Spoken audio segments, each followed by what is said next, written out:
श्रीशाको आत्महत्याको अनुसन्धान गर्दै गरेका प्रहरीले श्रीशाको त्यो फोटो खिचेको घर पत्ता लगाउँदा त्यो घर प्रहरीको जागिर छोडेर फोटो पत्रकार भएका उद्धव भण्डारीको कोही आफन्तको भएको पत्ता लागेको थियो।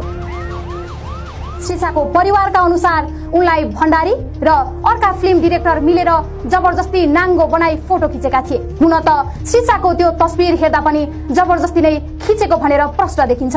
अनि श्रीशाले पनि सुरुमा नै उनीहरूले जबरजस्ती आफ्नो फोटो खिचेको भनेर प्रहरीमा उजुरी पनि दिएकी थिइन्। त्यतिबेला प्रहरीले कुनै चासो दिएन। त्यसपछि श्रीशा र उनका बुबाले फोटो सार्वजनिक नगर्नु भनेर 1.5 वर्षसम्म अनुरोध गरेका थिए। तर भण्डारीले जना आस्थाका सम्पादक किशोर श्रेष्ठलाई त्यो फोटो जिम्मा लगाइसकेका थिए।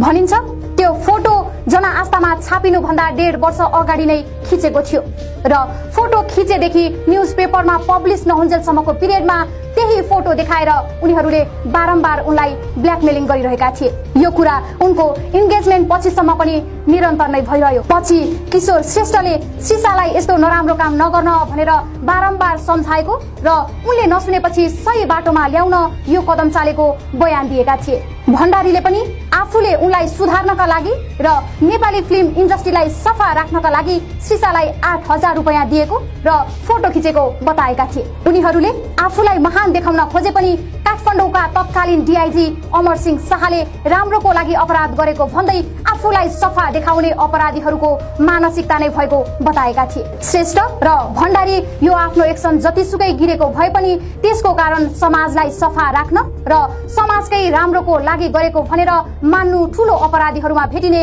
माइन्डसेट हो। त्यसरी छापिएको फोटोले टाइटलमा लेखिएको अनुसारको रंगीन रात नभएर पत्रकारिताको बाहिर नदेखिएको एकदमै कालो र घिनलाग्दो अवस्था चाहिँ प्रष्ट गरेको थियो।